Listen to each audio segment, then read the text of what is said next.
Hi, it's Randy Herman from Keller Williams Realty, bringing you Everything Real Estate, where we answer all your real estate questions.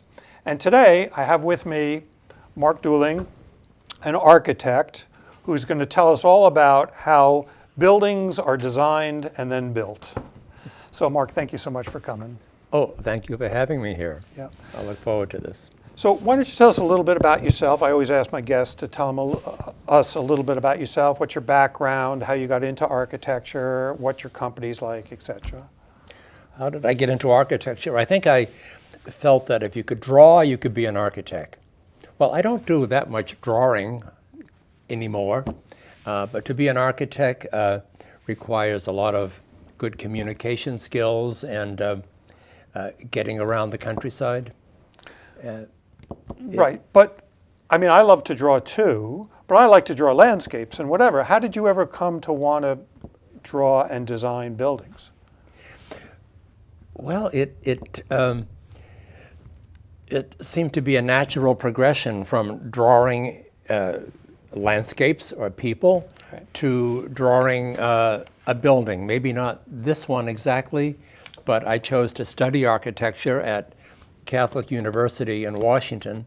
It was a 5-year program, and came back to Boston each summer and did some internships in the Back Bay, which were very, very wonderful. Got to know Boston a lot. And later spent a brief spell in the Army, avoiding the draft, the National Guard to be specific. And then came back, worked for some firms in Cambridge.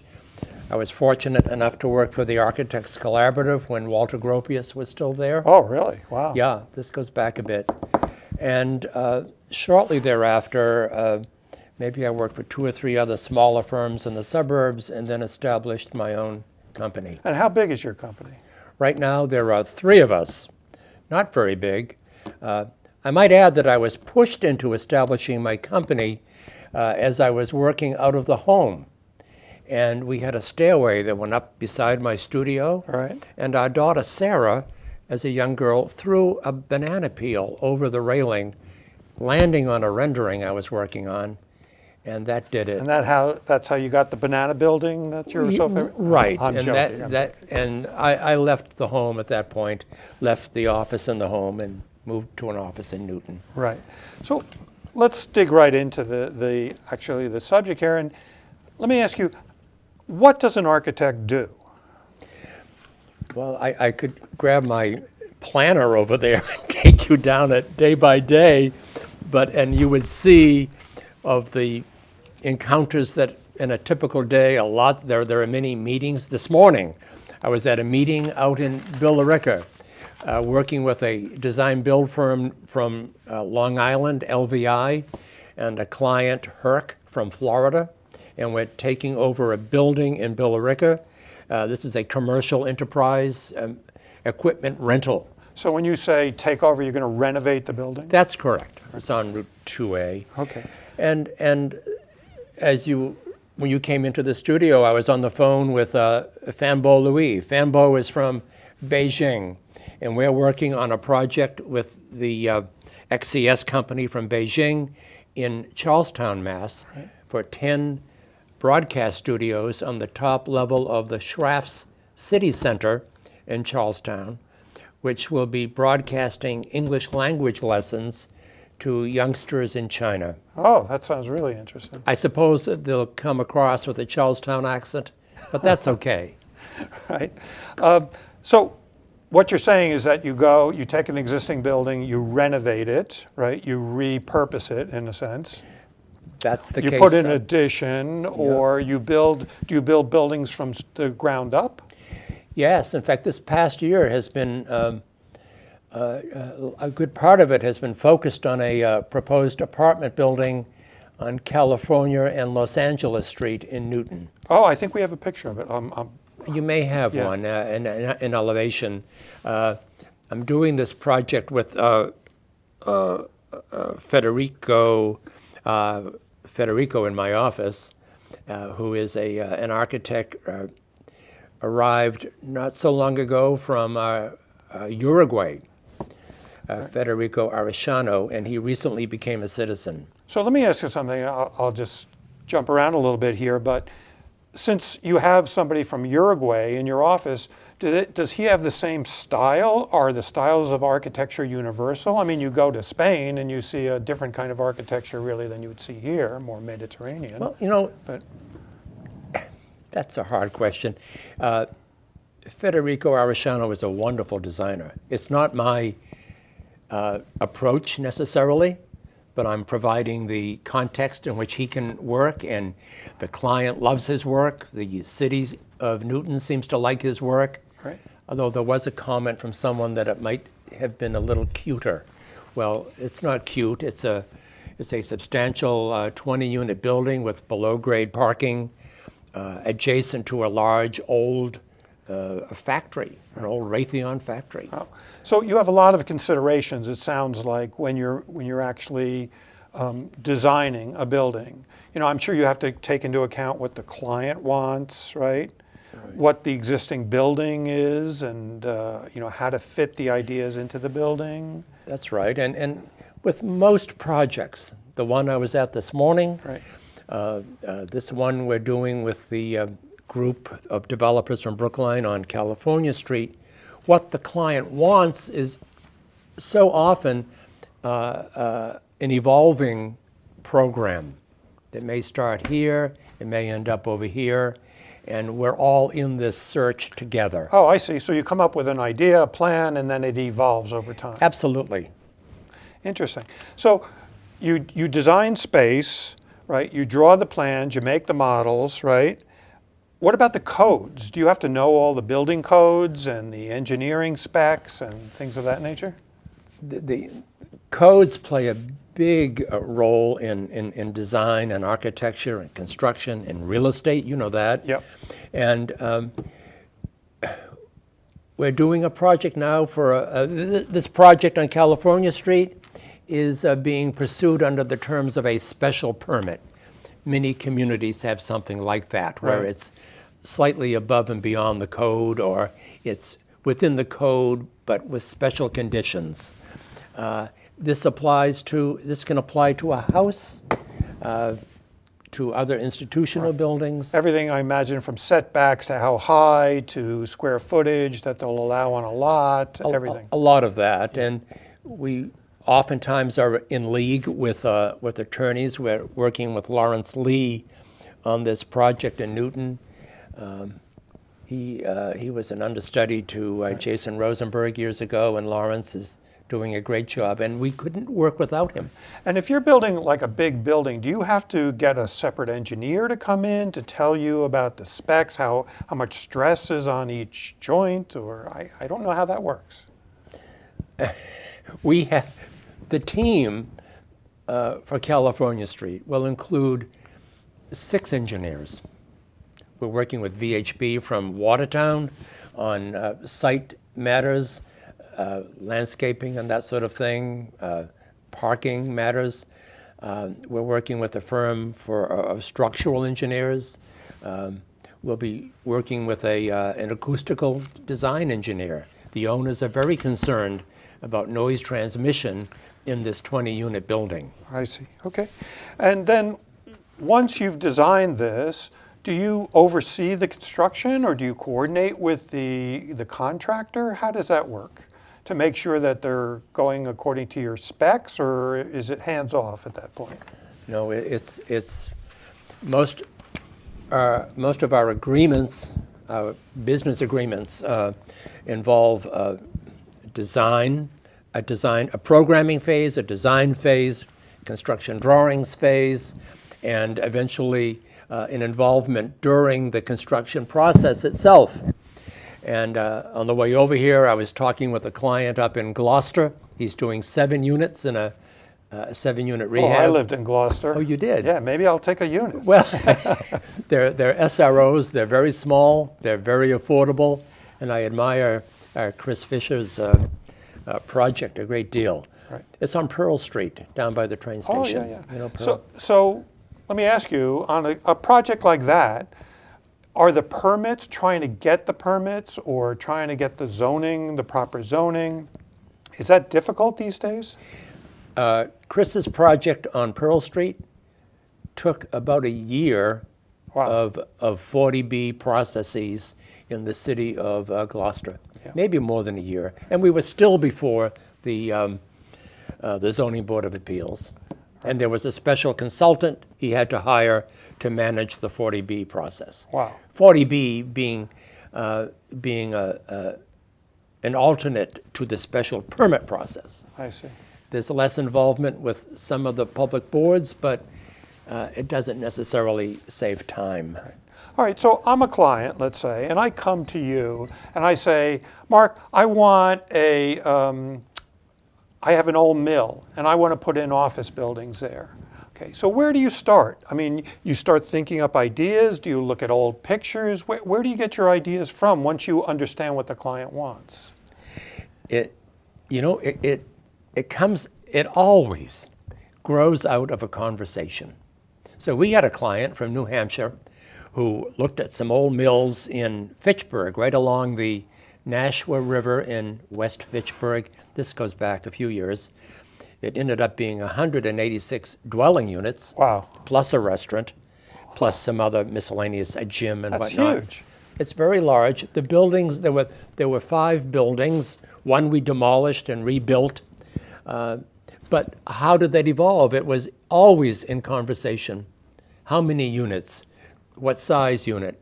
Yeah, but then you must have this special perception to go into a building and visualize in your own mind, right, in your imagination, how things are, and then start to sketch it out, right?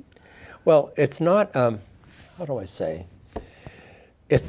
We are observing the conditions, the lay of the land. That has a great deal to do with it. The height of the river water, the height of the ceilings, well, I'm the thinking windows. all of that in the case of the mill, but even the water table affects how high we're going to do the Oh, building. so in other words, you have to think about the environment and the All topography. these environmental considerations. And then I keep coming back to the notion of conversation. That's where the ideas are going back and forth. Working with Federico, it becomes difficult. It's half English, half Spanish, but we get along. Right. So you visualize, you hear the client, you're working, it's a process, you're going along, you draw it out, and then I know a lot of architects, or most, everyone uses Yeah. CAD software now. What is CAD software? That's computer-aided design. It's used, actually, the most efficient use of CAD is not so much in the design phase, but in the development of construction documents. Oh, really? Yeah. So By the way, I'm joking about Federico and the language we were. I didn't know. Oh, come on. But I understand what you're saying about communication, whether it's with a client or with your other architects or Yeah. whomever, the town. I'm sure you have to do a lot of communicating with the town. Yeah. The town communication goes on. Right. And a lot of that is handled through an attorney on larger projects. This morning I was in the building department at the little town of Billerica, talking directly with them and Right. having fun, maybe more fun than in Newton, but that's okay. Okay. So you have you design the building. Maybe you make a model of the building. Again, that's where CAD comes in very useful. Right. Do you make the models for the actual construction, or just so the client can visualize it better, or the town can visualize so it that better? the approving authorities can visualize it better. Okay, all right. And the client, of course, and ourselves. Right. We want to know how is it coming together. And then you have you were saying there's a next process where you're actually drawing it out with blueprints and Drawing it out, sometimes elevations, side, front, top. all those views. Right. And they all have to integrate well. That's where the CAD software is so useful. There's no cheating with it. It's right there. Everything has to match. Everything has to work. I see. Okay, great. And then you're constantly, I guess, like you're saying, communicating, coordinating your ideas with the engineers, with the client, with the contractors, the suppliers, town, et cetera. Yeah, that's all correct, and that takes a good part of my day. I'm on the Okay. phone a lot. Having a little trouble with this to try to advance it. But, so my next set of questions had to do with how do you take all of these different factors into consideration? So you were saying, for example, on this mill, you had to worry about the topography, et cetera. How does that then work into the actual design of the building? I mean, I know like Frank Lloyd Wright, for example, on Falling River, Falling Water, Waters, yeah. Falling Water, had was trying to incorporate the actual movement of the river through the house. But how do you use these things in your designs? Well, going back to that Fitchburg project on the banks of the Nashua River, we were intent on not falling into the river. The water table, we were in a floodplain, and how did that affect the building? On the lower level of the building, we had to bring in, the contractor, brought in 3 feet of sand to get the habitable space above the floodplain. There's an example of Okay, so that's working with the environment. practical solution for Right. for what you need. Okay, and then I'm sure that the styles come into play quite a bit in terms of taking that into consideration. You know, I always wondered, for example, around where I live, there's a very modern house among these older style Tudor houses, etc. And everybody's complaining that this house looks so modern, it doesn't fit in with the neighborhood. And yet I would think as an architect, you want to build something new and different in a way. Well, yes. Corbusier did a building at Harvard, Yeah, what's it called? the art center there? The Art Center at Harvard, Yeah. which just raised a storm in Cambridge. It was completely out of context. And it's all concrete if you don't know the building. It's a beautiful setting, and it's around it are the brick buildings of Harvard. And this is a magnificent thing. I think over time it has, how do you say, it's enhanced the environment of the university and the ideas that university. Well, I think anytime an artist, an architect, pushes the envelope, eventually it becomes the norm, right? People get used to it. I'm trying to think of a building where people have not got. There are buildings that still churn out a lot of conversation. Boston City Hall, the brutalist design of City Hall. I happen to love that building. Oh, really? Why? I think it's bold, and I've had good experiences going into it. Meeting people in the building, or when So it you was like the way the space is used? I like the way it's used. I've enjoyed meeting the people in it. Right. I would think too that you would always have to think about light, coming in and how to get the best light. And Sure. How it's going to. Sure, and that particular building, the City Hall, is on the edge of a huge plaza, Right. and you need a real statement there to justify all that. Right. But I have such admiration for what you do, because I imagine just all of these balls in the air as you're trying to design the building, like the cost and the construction and the time periods that this has to take, and the permits and it must be never ending to try to make sure that everything coordinates and fits together. Well, another factor, did you mention time? Yeah. Time plays a big role, because all these factors need to be sorted out within a certain time frame. Generally, if it's going to get built. Sure. You can't go on bouncing the balls forever. Well, for the economics of it anyway. Right. So time drives us to conclusions and to finalization of design. And time is, I've never said this before, but I see time as our friend as an architect. Oh, really? Yeah. That's interesting. Yeah. What do you mean exactly by that? Well, to the extent that it does force decisions and make choices happen more readily, more quickly. Oh, I'll call it interesting. not decisions, choices. Yeah. That's what these are. It's Yeah, all about nice. choice. Yeah, I like the way you put that. So let's show some of the projects that you've worked on, right? There's all kinds of projects like residential and commercial and interior, exterior. You know, let's look at some. Like this is the.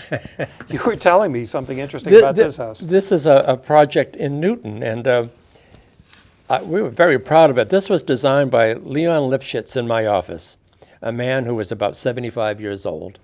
And I think it was a great. Yeah, love the picture. And within the last 4 months, it's been demolished, and a new blockbuster put in its place. One of those McMansions, you mean? Pretty much, yeah. Oh my gosh. Yeah, I won't give an address, but it was kind of sad to see it go. Yeah, all your work, your style, you put so much of your heart into it, and then boom, Yeah. it gets. Well, That's life. that's life. You can't get attached to this stuff. Right. And then you had a pool that you were. Yeah, this is an addition to a house for Jim Waters, Waters Corporation, out in, where are they? Out in Milford or somewhere. And Jim gave the project to his wife to manage. He stayed out of it. All right.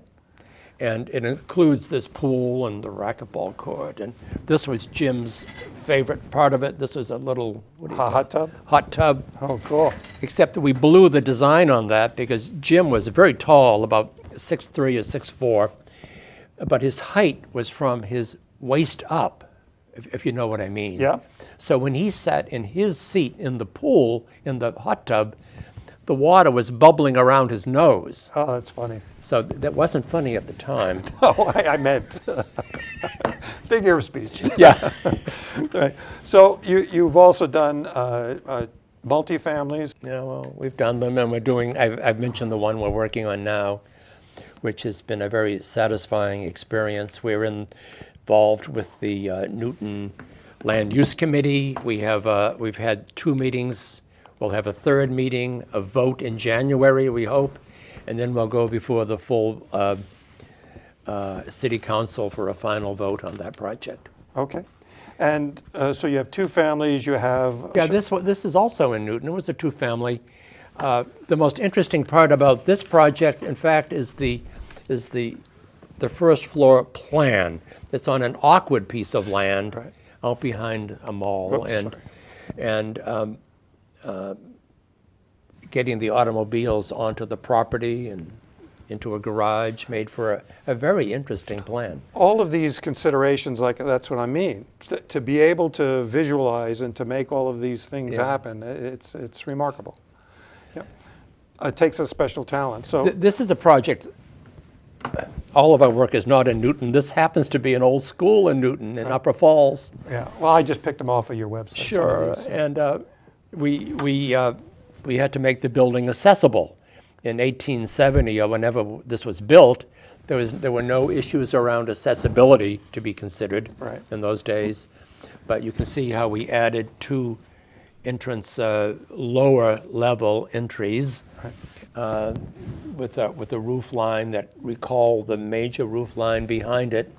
And this worked out very well. These were condominiums. I forget how many units, 48 units maybe. Wow. So let me ask you. Excuse me. This also had, you can see to the right-hand side, there was a gym and a library. The negotiation with the city kept the gym and the library accessible to the public.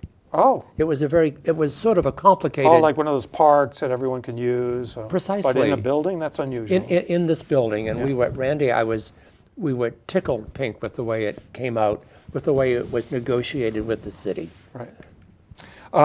And I know you also do some commercial projects. This is, I think, the 20-unit building you were talking about? This is on California and Los Angeles. The design has changed. You see a driveway going down into a basement parking. And at the first Land Use Committee, this is important, at the first committee meeting, one of the neighbors, one of many, stood up to observe that Los Angeles Street is a fairly narrow street, and he's right on Los Angeles Street. And could we relocate the entrance to the garage? And we did that. And as a result, the whole project is a better project that man, he was a teacher at South High School, stood up in the city council chambers and made that request, and we listened. So suggestions come from all circles. The guy across the street. Yeah, interesting. But you also do outdoor projects. Outdoor, we did an amphitheater for the MDC down on the river, Right. and I know they've evolved. This is a model of a church down in Medfield, Massachusetts, St. Edward's Church in Medfield. Well, I love the model. The model is a great. Now, little see, model. today this would never be done as a hard model. Why? This Oh, would just be- because of the computers. You the can- computer would make it. With the computer, you could walk around it, look down on it, move all around, and just have more fun with it. Right. We're doing a church now down in Brockton. They have to leave a particular site, and they're looking at other properties, and we're helping them analyze the viability of other sites as their church. Right. Well, this is then this is a proposed. I guess you do this from. This was down in Plymouth. This did not go anywhere. Not every project gets funded and completes. Right. But you still get paid, right? You bet. You bet. Right. In the interiors, you do design, store interiors. This was a store interior for a company. Joe Banks? Where are they based? Burlington. Well, this particular one is in Burlington. Yep. Well, now here I am, bad-mouthing models. This was a model of a Stop and Shop center down in Rhode Island, Right. I think around Wickford. And the thing I liked about this experience with that client, and we did lots of work with them, is that in this case, the head of design and real estate for the company came over to our conference table one day, and we designed it together. Oh, really? He doesn't normally do this, but So you designed everything: the parking lots, the building, we're working the facades. with engineers, civil engineers on the parking. We did the basic Stop and Shop. We did the buildings attached to it, and then we're working in concert with the architects who did the work across the parking lot. So this is not their prototype. This was something done with the head of Stop's construction arm, Right. design and construction arm. We Right. worked together on it. Okay. And we presented this. We presented the model to a committee there in town. Another store had looked at the site, had been frustrated by the community. Right. They left. We came in and got it in one night. Mark, I'm so sorry. We're just running out of time. We could talk. I would love to have you back here. There's so much more to discuss. But maybe you just want to tell the people how they can get in touch with you in the event that they have architectural questions or want to have you design something for them. Well, sure. The company is at 84 Bauer Street in Newton. We're doing larger and smaller projects. We're doing a project on Beacon Street in Newton, which is an accessory apartment at the moment. Well, that's a hot area of It's- architecture, isn't it? It's a hot button in real estate in these inner suburbs. Yeah. But the website is, where is the website? www.duelingcoarchitects.com. Yep, it's right on there. Yeah, there you go. It's down at the bottom. Okay. Well, thank you so much for coming. I Right, really well, appreciate It was it. fun. Okay.